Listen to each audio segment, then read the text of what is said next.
Hola de nuevo, chicos, ¿qué tal? Espero que todo bien. Ya va quedando menos, ¿vale?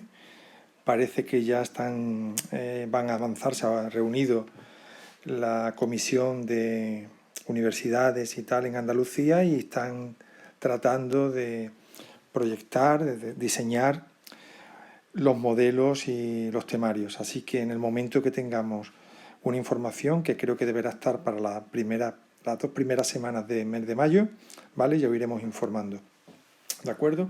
Aquí también aprovecho para comentaros una cosa en líneas generales. A ver, nuestro objetivo, evidentemente, aparte de, lógicamente, aprobar el curso, que más o menos ya lo tenéis, algunos ya medio encarrilados o bastante bien encarrilados, el objetivo es selectividad. Y en selectividad tenemos unos exámenes exteriores, con unos correctores exteriores, y tenemos que pasar ese filtro. ¿Qué quiero decir con esto?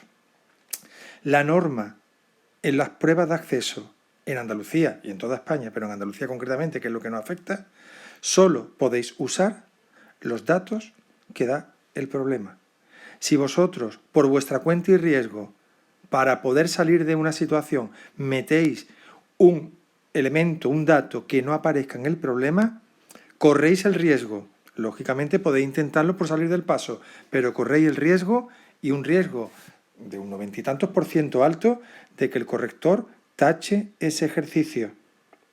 Quiero decir con esto que tenéis que acostumbrarse o acostumbraros a trabajar con los datos del problema. ¿Qué ocurre? Que como nosotros tenemos, yo también tengo el Blink, tengo internet, los datos, algunos que me los sé de memoria y tal, ¿qué ocurre? Que a veces cuando estoy o traslado un problema, no caigo en ese hecho, entendiendo que vosotros, claro, y no es lógico que vosotros vayáis a saber cuáles son los datos que hay que usar. Llega un momento en el que a mí me pasa el galimatías de decir, ¿puedo usar esto? ¿No puedo usar? Entonces, el problema que yo he enviado de Luma, que es al que me voy a referir y el que algunos compañeros me han pedido que lo explique, quiero decir con esto, había un dato que tenía que usar y no lo he puesto, y un dato que no lo he puesto y no hay que usarlo, ¿vale? Que es el dato que sí hay que usar necesariamente y que no lo he puesto, quiero recordar de memoria, porque no lo tengo aquí el problema a mano, el enunciado, era o es la velocidad de la luz. Ese sí que hay que usarlo. Pero, sin embargo, el dato que a veces uno tiene la tendencia, lógicamente, para utilizar la ecuación de Einstein de un UMA igual a 1,66 por 10 elevado a menos 27 kilogramos, ese no se puede usar en este problema. Este es el que hay que deducir, ¿de acuerdo? Entonces, premisas. Solo hay que usar los datos que me dé un problema. Fundamentalmente en todas las asignaturas, pero claro, yo me refiero a las asignaturas que son, en este caso, química y física, y en vuestro caso, la de física. ¿Qué quiere decir con esto? Que tenemos que ceñirnos al enunciado. Vamos a empezar. ¿Qué nos dice el enunciado? El enunciado nos dice, basándose en la definición de UMA, ¿y qué ocurre? Que este es un problema que te pone delante del espejo. Y dices tú, oye, ¿qué es un UMA? Escucho UMA, el peso, la masa, sumo, tabla periódica, no sé qué, no sé en cuándo, hago la radiactividad, pero ¿qué es un UMA?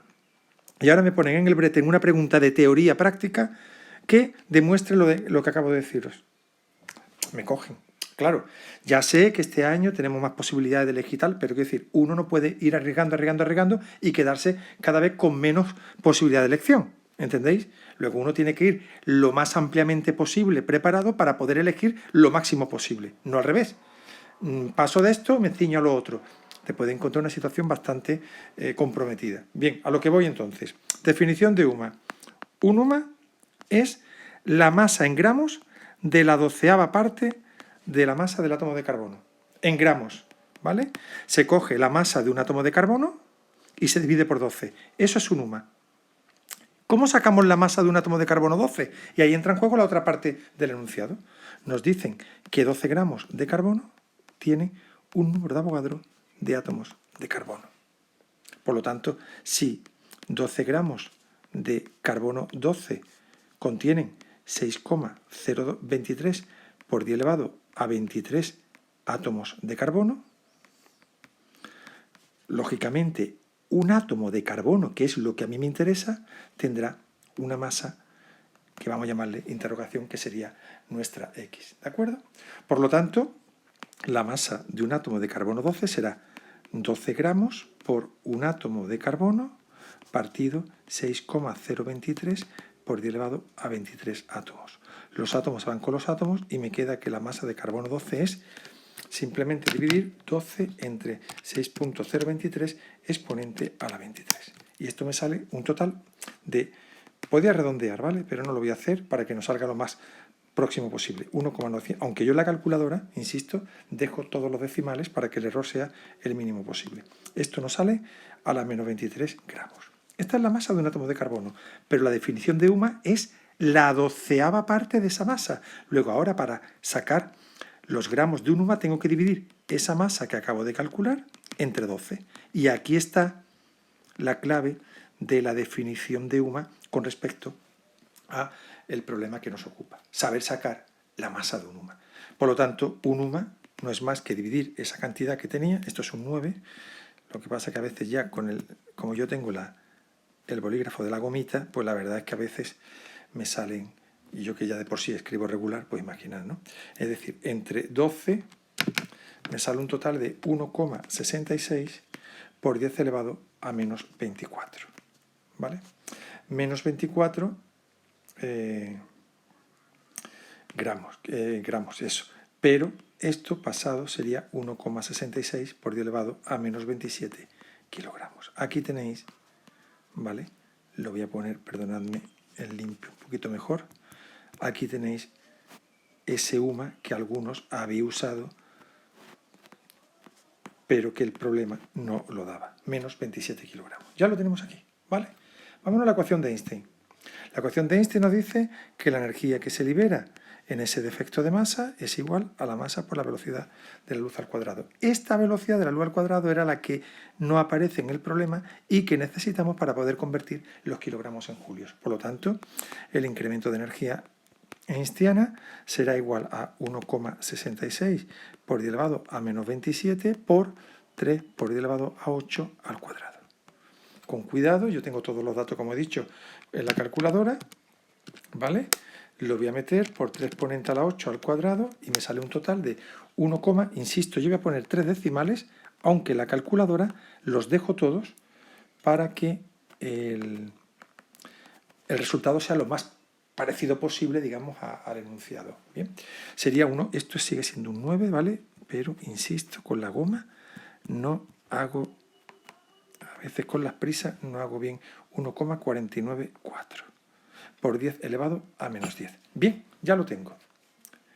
¿Qué hacemos ahora? Pasamos los julios a electronvoltios y a megaelectronvoltios. Pues vamos a ello. 1,494 por 10 elevado a menos 10 julios, lo voy a hacer directamente por factores de conversión, y ahora un electronvoltio son 1,6 por 10 elevado a menos 19 julios, por un megaelectronvoltios, que son 10 elevado a 6 electronvoltios. Por lo tanto, electronvoltio se va con electronvoltio, el julio se va con el julio y me quedan los megas, que es lo que me piden. Haciendo eso con la calculadora divido entre 1,6 exponente a la menos 19 y a su vez entre 1 exponente a la 6. Y me sale con los decimales, etcétera, etcétera, a mí me sale 933,9 megaelectronvoltios, que como veis está del orden 931, 932, 934, por los decimales. Entonces ya puedo usar, en este caso, fijaos, si no me dan este dato, si no me dicen que un UMA son 933, 931, en este caso lo que me ha salido es esto, yo no puedo usar este dato en un problema de radiactividad, ni en un problema de defecto de masa. ¿Por qué no me lo han dado como dato? Entonces, ¿qué tendría que hacer? Calcularlo o bien meter directamente en la ecuación de Einstein, meter los kilogramos, ¿vale? Es decir, si no me dan esta igualdad, no puedo ponerlo directamente en la masa. No puedo poner aquí que un UMA son 933,9 electronvoltios. Tengo que trabajar en kilogramos. ¿Qué me dan este dato? Pues simplemente una regla de 3. Si un UMA son tanto megaelectronvoltios, los UMA que me dé el efecto de masa, eso sería, lógicamente, un problema muchísimo más simple y más rápido de hacer. ¿De acuerdo? Bueno, espero que os sirva. Ya lo que voy a hacer es, para el próximo día, os voy a preparar una explicación más exhaustiva de cómo se calculan los defectos de masa de las reacciones nucleares y cómo calcular la cantidad de electricidad en este caso la cantidad de uranio, por ejemplo, que se necesita en una central nuclear para alumbrar o dar electricidad a una ciudad, etcétera, etcétera. Ese tipo de ejercicios, que es lo último ya que nos queda antes de la óptica, y ya sobre la óptica hablaremos si merece la pena o no merece la pena dedicarse a ello, porque ya por las indicaciones que tengo parece que entre el 75 y 80% de las asignaturas lo que nos podemos librar de un 15-20%.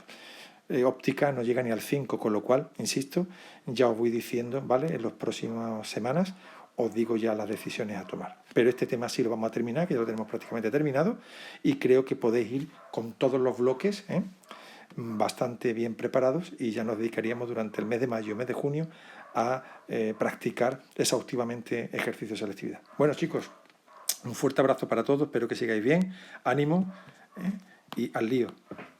Un saludo para todos.